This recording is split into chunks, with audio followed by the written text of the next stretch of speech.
సమయం తీసుకోను. కానీ ఇప్పుడు ముఖ్యమంత్రి గారు చాలా స్పెసిఫిక్గా ఆదిలాబాద్ గురించి చెప్పారు. మా కొత్తగూడెంది మర్చిపోయినట్టున్నారు. యాక్చువల్లీ తెలంగాణ రాష్ట్రంలో ఫస్ట్ ప్రయారిటీ కొత్తగూడెం ఉంది మొన్నటి వరకు. మరి ఇప్పుడు ఏమైందో నాకు తెలియదు. మరి కేంద్ర ప్రభుత్వం ఎక్కువ వాళ్ళ ఇన్వాల్వ్మెంట్ వలన ఏమో నాకు తెలియదు. కానీ ముఖ్యమంత్రి గారు మాకు కూడా హామీ ఇవ్వాలని కోరుతా ఉన్నాను. ఆల్రెడీ మీరు ప్రయత్నం చేశారు. ఇప్పటికే మా కొత్తగూడెం జిల్లాకు చాలా ఇస్తూ ఉన్నారు. మా ఉప ముఖ్యమంత్రి గారు మా దగ్గర ఉన్నారు, సీనియర్ తుమ్మల గారు ఉన్నారు, రెవెన్యూ మినిస్టర్ గారు ఉన్నారు, చాలామంది ఉన్నారు. మా ప్రాంతానికి కూడా ప్రాధాన్యత ఇప్పుడు మీరు, ఎందుకంటే నేను పేపర్లో చదివాను అధ్యక్ష, పేపర్లో ఏదో కుట్ర పన్ని కొత్తగూడెంకు రామగుండంకు ఈ రెండింటికి కూడా కుట్రతో రాకుండా చేస్తున్నారు విమానాశ్రయం అని చెప్పి నేను చదివాను. అది ఎంత మేరకు నిజమో నాకు తెలియదు. ముఖ్యమంత్రి గారు శ్రద్ధ పెట్టాలని నేను కోరుతా ఉన్నాను. మా బట్టి గారు కూడా శ్రద్ధ పెట్టాలి. సార్ ముఖ్యమంత్రి గారు ఒక్క మాట ఏనండి. నిన్న మన వివేక్ గారి తనయుడు ఒక ప్రకటన చేశారు పార్లమెంట్ సభ్యులు. రామగుండం కొత్తగూడెంకు రాకుండా విమానాశ్రయాలు కుట్ర పన్నుతున్నారు అని.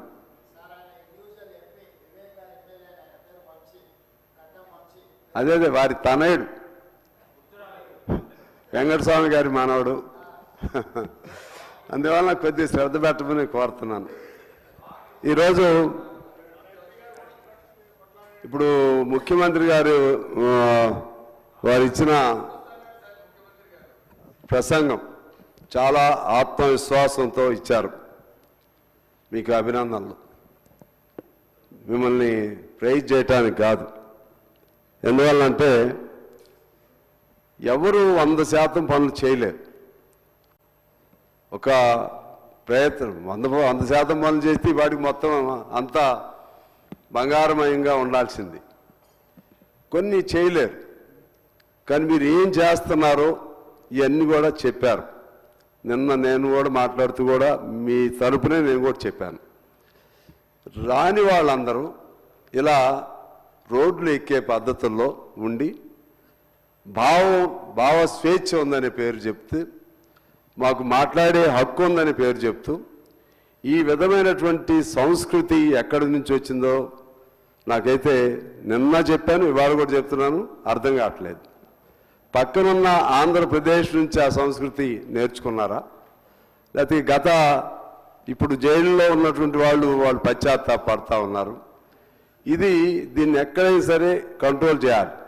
ఈ విచ్ఛిన్నకరమైనటువంటి విద్వేషకరమైనటువంటి విచక్షణారహితంగా మాట్లాడే పద్ధతులు ఎక్కడున్నా సరే కంట్రోల్ చేయాలంటే ఇప్పుడున్న చట్టాల్లో చేయగలుగుతామా, ఇంకా కొత్తగా తీసుకురావాలా?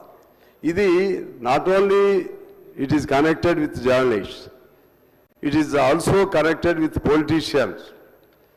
ఎవరికి ఏది పడితే అది మాట్లాడే సంస్కృతి ఈ మధ్యకాలంలో, ఈ 10 ఏళ్ల కాలంలో ముఖ్యంగా తెలంగాణ వచ్చిన తర్వాత చూస్తూ ఉన్నాం. మాకైతే చాలా ఆశ్చర్యంగా ఉంది.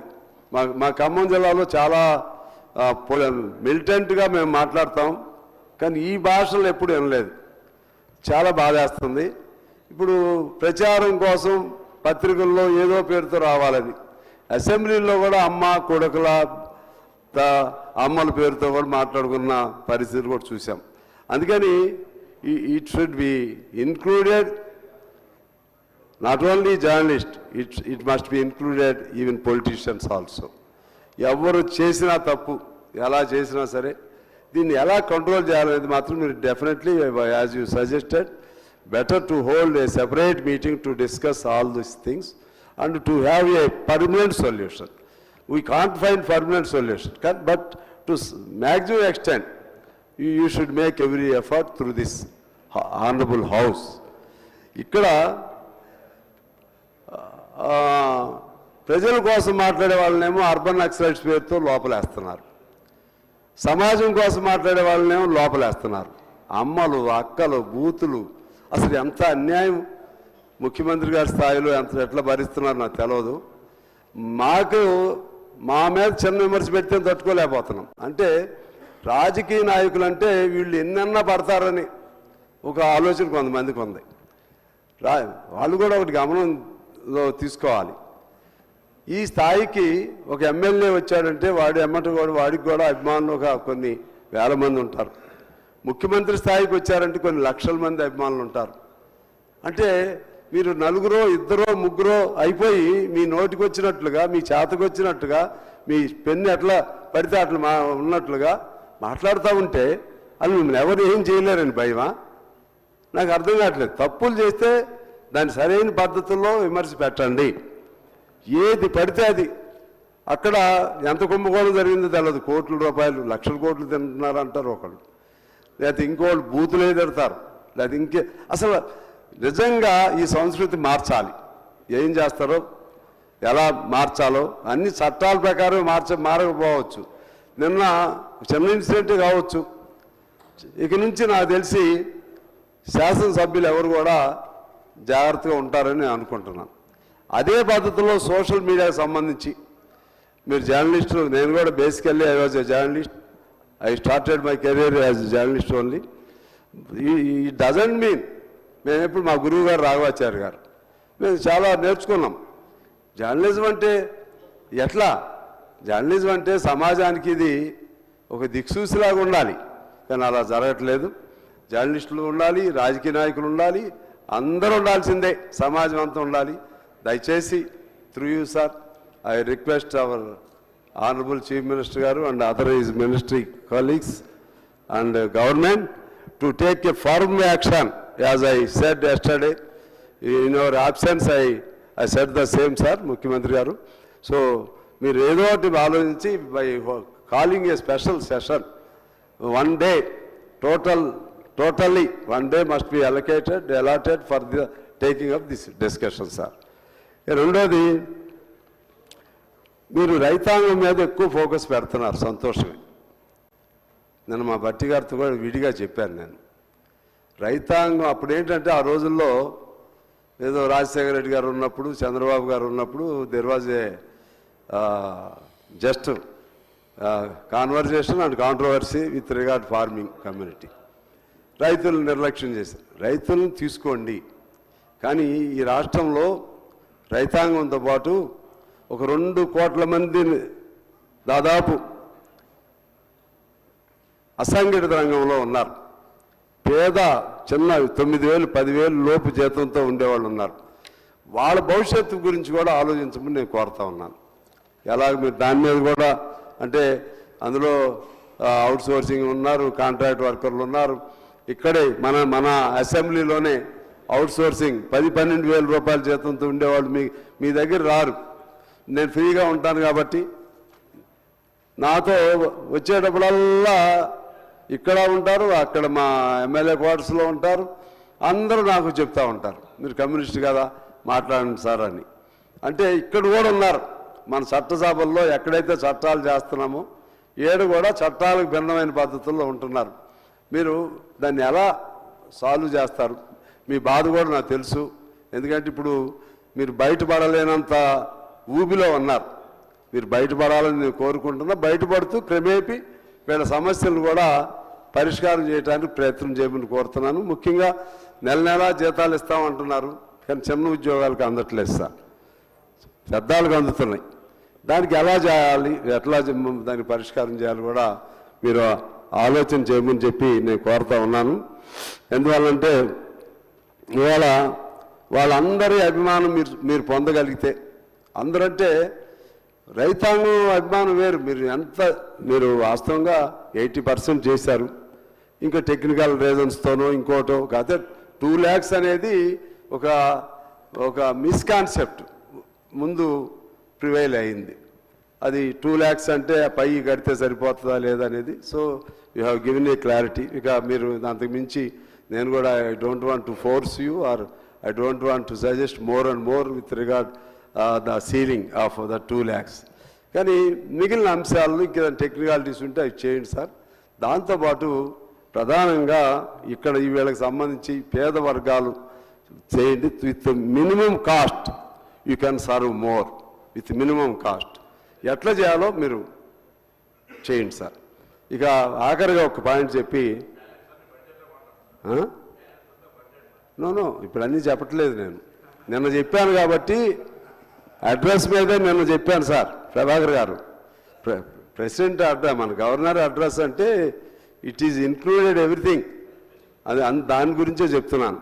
ఇక లాస్ట్లీ ఒక్క మాట చెప్పి నేను సెలవు తీసుకుంటాను సార్. మా రేవంత్ రెడ్డి గారు నాకు మొదటి నుంచి పరిచయమే.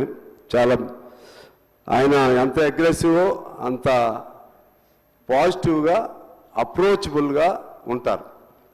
కానీ ఒక కమ్యూనికేషన్ గ్యాప్ అయితే జరుగుతుంది. దయచేసి దాన్ని మొన్న గుమ్మడి నర్సయ్య గారు వారికి చెప్పాను నేను, ఆయన అబ్జర్వ్ చేసి ఉంటారు, వారికి కూడా నేను చెప్పాను. ఎందుకంటే ఆయన మామూలు వాళ్ళు వెళ్ళినా కూడా ఆయన దగ్గరికి వెళ్తే ఆశలు వేస్తారు, మంచిగా భుజం మీద చేసి మాట్లాడతారు. ఎక్కడో గ్యాప్ జరిగిందని చెప్పాను. అటువంటి గ్యాప్ ఎలా వస్తుందో కనీసం మీకు చెప్పలేకపోతున్నట్టున్నారు ఎవరైనా వచ్చినప్పుడు. దాన్ని ఎట్లా కూడా దానికి కూడా కొంచెం మీరు కూర్చొని ఇంత కష్టపడుతున్నారు. నేను ఎప్పుడు చూస్తున్నా, ఉదయం లేచిన కాడి నుంచి ఏదో ఆ మీటింగు ఈ మీటింగు, మీరు అందరూ కష్టపడుతున్నారు. మిమ్మల్ని కలవటం మాకు కూడా ఇబ్బందే, కానీ మేము వస్తే కలవనిస్తారు. కానీ అది చూసి మాకే ఇబ్బంది అనిపిస్తుంది. దానికి ఎక్కడో వే అవుట్ కొద్దిగా పెట్టుకుంటే బాగుంటుంది. నర్సయ్య గారు లాంటి వాళ్ళు ఆయన వాస్తవంగా మీరు చేసే శ్రమలో 2 నిమిషాలు ఆయన కలిస్తే మీదేవో, ఎందుకంటే ఆ ఫీలింగ్ మీకు ఎప్పుడు లేదు నాకు తెలుసు. అహంభావం కానీ, అవసరమైతే ఆవేశం ఉంది, ఆగ్రహం ఉంటుంది, కానీ అహంభావం లేదు. అహంభావం వేరు, ఆవేశం వేరు. అందువలన ఇటువంటి కొద్ది జాగ్రత్త తీసుకోండి సార్. మీకు మంచి పేరు రావాలని కోరుకుంటున్నాను. ఈ ప్రభుత్వానికి మంచి పేరు రావాలని కోరుకుంటున్నాను. ముఖ్యంగా ఈ పేద వర్గాల సంగతి బాగా చూడండి. మాకు మాత్రం ఎయిర్పోర్ట్ తీసుకురండి. అలాగే మా బట్టి గారికి మా మూత పడిపోతున్న పాలవంచలో కాదు ఫస్ట్ కొత్త. ఓకే సార్, మీరు మంచిగా గవర్నమెంట్ ముందుకు నడవాలని కోరుకుంటూ సార్ మీకు కూడా ధన్యవాదాలు. నమస్కారం.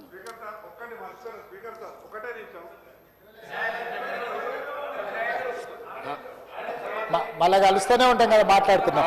గౌరవ ముఖ్యమంత్రి గారు.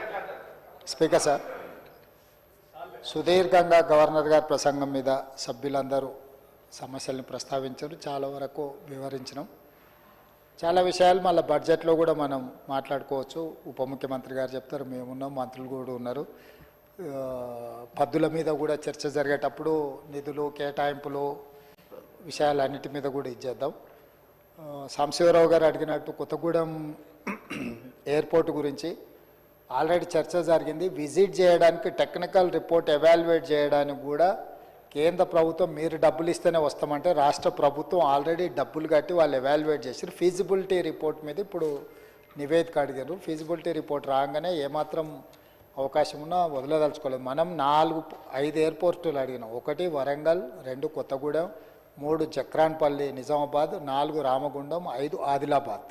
సో ఫస్ట్ ఫేజ్లో మనకి ఇది ఇచ్చింది. 5 కేంద్ర ప్రభుత్వ పరిశీలనలో ఉన్నాయి. ఒక్కొక్కటి వాళ్ళు step by step feasibility report, అదేవిధంగా ఇతర సాంకేతిక పరమైన అంశాలు ఆల్రెడీ అవి ఏమన్నా డిఫెన్స్ పరిధిలో ఉన్నాయా, ఏమన్నా నిబంధనలు నియంత్రణ ఇవి ఉన్నాయా, వాటన్నిటిని కూడా ఎగ్జామిన్ చేస్తున్నాం. డెఫినెట్గా తెలంగాణలో నెక్స్ట్ జరగాల్సిన అభివృద్ధి ఎయిర్పోర్టులే. ఎయిర్పోర్ట్ ఎక్కడైతే వస్తాడో అక్కడికి పెట్టుబడులు వస్తాయి. మేము సౌత్ కొరియా పోయినప్పుడు వరంగల్ ఎందుకు మనం వెంబడబడ్డామంటే, సౌత్ కొరియన్ ఇన్వెస్ట్మెంట్స్ ఏమడిగినా వాళ్ళు ఎయిర్పోర్ట్ అడుగుతున్నారు. వాళ్ళ ఇండస్ట్రియల్ పార్కులు కానీ టెక్స్టైల్ దే ఆర్ అంటే known for the textiles. So వాళ్ళు బంగ్లాదేశ్, చైనాలో ఉన్న పెట్టుబడులను మన దేశానికి తీసుకురావాలంటే వాళ్ళు డైరెక్ట్ ఫ్లైట్స్ ఇవన్నీ అడుగుతున్నారు. కాబట్టి దాని మీద ప్రత్యేకమైన దృష్టి పెట్టినాం. ఎయిర్పోర్ట్ అనేది అభివృద్ధిని కూడా తీసుకొచ్చి పెడుతుంది. డెఫినెట్గా ఎయిర్పోర్టుల మీద ప్రత్యేకమైన దృష్టి పెడతాం. ఇక రెండవది, 99% నేను సామాన్యుల నుంచి మీకు తెలుసు, అప్పటి నుంచి ఇప్పటివరకు ఎవరు వచ్చినా కలుస్తాం. నేను గుమ్మడి నర్సయ్య గారిది నాకు సాయంత్రం, అంటే ఆ రోజు ఎంబడే నాకు తెలియలేదు, సాయంత్రం చూస్తే ఆ వీడియో చూసి నా ఇంటికి చాలా దూరంలో రోడ్కి అటు సైడ్, రోడ్కి ఇటు సైడ్ కాదు, ఇంటి దగ్గర కూడా కాదు, వారు పాపం దూరంగా నించున్నారు. ఒక పిల్లోడు ఎవడో వీడియో తీస్తున్నాడు. ఆ వీడియో తీసి ఏదో పోస్ట్ చేసినట్టు వాళ్ళు మా ఇంటి దగ్గరకు కూడా రాలేదు. ఇమ్మీడియట్గా అదే రోజు సాయంత్రం నేను గుమ్మడి నర్సయ్య గారికి నా పేషెంట్ నుంచి ఫోన్ చేయించిన. నెక్స్ట్ డే పొద్దున రాండి ముఖ్యమంత్రి గారు కలుస్తారని వారు మాట్లాడి నేను ఆల్రెడీ ఖమ్మం వచ్చేసిన మళ్ళీ హైదరాబాద్ వచ్చినప్పుడు నేను వచ్చి కలుస్తా అన్నాడు. వారు చాలా ఏండ్లు ప్రజాప్రతినిధిగా పనిచేసిండ్రు. రెండోది వారు సొంతంగా ఏం అడిగే నా కమ్యూనిస్టులను కలవడానికి నాకు కొంచెం ఎప్పుడూ ఉత్సాహం ఉంటుంది. ఎందుకంటే సొంత పేరేలు ఏం అడగరు. ఏదైనా పబ్లిక్ ఇష్యూ ఉంటే అడుగుతారు, చేయగలిగింది ఉంటే చేస్తాం, లేనిది ఉంటే వివరిస్తే అర్థం కూడా చేసుకుంటారు. కాబట్టి గుమ్మడి నరసయ్య గారి పట్ల కూడా ముఖ్యంగా ప్రజాప్రతినిధులు ఎవరైనా ఒకప్పుడు వాళ్ళు ఈ సభలో చాలా ప్రముఖ క్రియాశీలక పాత్ర పోషించిన వాళ్ళు, వాళ్ళని ఎవరిని కూడా నేను ఎప్పుడూ ఇగ్నోర్ చేయను. ఏదైనా అనుకోకుండా చిన్న చిన్నవి జరిగినా ఎంబడే సర్దిద్దుకోవడానికి ట్రై చేస్తాం. అయితే ఈ సందర్భంగా నా ఆలోచనని కూడా సభ్యులతో పంచుకోదలుచుకున్నాను. నేను సెక్రటేరియట్లో 4 to 6 ప్రజాప్రతినిధులను కలుస్తా. మీరు సమయం ఒకరోజు ముందుగా అపాయింట్మెంట్ తీసుకొని ఒక సిస్టమ్ ఎస్టాబ్లిష్ చేసిన. ఎవరో ఆ సిస్టమ్ ఫాలో అవుతలేరు. పొద్దున్నే 8 గంటలకు వస్తారు, నేను ఇంటి బయట ఉన్న వచ్చి కలువ అంటారు. కనీసం నేను బ్రష్ చేసుకుందామంటే కూడా టైం మీద నాకు అర్జెంటుగా పోయేది ఉంది, నువ్వు రా అంటారు. నేను సరే అని 8 గంటల ఆయన కలిసి లోపలికి పోగానే 8:30కి ఇంకొక ఆయన నేను బయట వెయిట్ చేస్తున్నా రమ్మంటాడు. సో ఇట్లా మీరు ఏ టైము ఎట్లా అనేది కాకుండా వచ్చేసి కలవమనడం వల్ల కొన్ని ఇబ్బందులు ఉన్నాయి. నేను కూడా సభ్యులందరికీ ప్రజెంట్ ఉన్న ప్రజాప్రతినిధులు కానీ ఫార్మర్ ఎలక్టెడ్ రిప్రజెంటేటివ్స్ కానీ నా రిక్వెస్ట్ 4 to 5 4 to 6 నేను సమయం పెట్టుకుంటా. మీరు ఆ ప్రకారంగా అపాయింట్మెంట్ తీసుకొని ఒక 24 hours బిఫోర్ వస్తే నేను ఎంతమందికి ఇస్తున్నానో మా పేషెంట్ కూడా ఒక అవగాహన ఉంటుంది.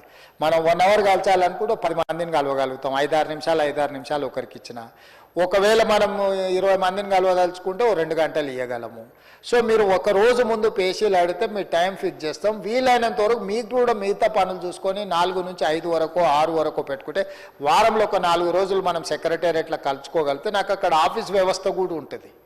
అంటే ఆఫీసర్లు ఉంటారు ఇంటి దగ్గర, నాకు ఆఫీసర్ల వ్యవస్థ ఉండదు. నా పిఏలు నాకు సంబంధించిన వాళ్ళు ఉంటారు. మీరు కలిసిన మళ్ళీ నేను ఆఫీస్కి రమ్మనండో ఇదానో ఉంటుంది. కాబట్టి దయచేసి సంఘాలకు కానీ ప్రజా సంఘాలకు కానీ లేకపోతే ప్రజాప్రతినిధులకు కానీ మాజీ ప్రజాప్రతినిధులకు కానీ నా రిక్వెస్ట్ ఒక్కటే, మీరు 24 hours ముందు 48 hours ముందు అడిగితే 4 to 6 అని ఒకటి పెట్టుకుంటే సెక్రటేరియట్లో పెట్టుకుంటే ఆఫీసర్లు ఉంటారు, అధికారులు ఉంటారు, నేను ఏదైనా నిర్ణయం చెప్పడానికి ఉంటుంది. నాకు కూడా ఆ సమయాన్ని క్వాలిటీ సమయం మీకోసం కేటాయించడానికి ఉంటుంది. మిగతా టైంలో నేను ఏదైనా పని చేసుకోవడానికి ఉంటుంది. కాబట్టి దయచేసి దీన్ని ఎక్కడో ఒక దగ్గర పరిష్కారం చూపించాల్సిన అవసరం ఉన్నది. మిగతా వాళ్ళు కూడా సహకరించాలి. మా సొంత పార్టీ మిత్రులకు కూడా మా ఎమ్మెల్యేలకు కూడా రిక్వెస్ట్, నాకేందనంటే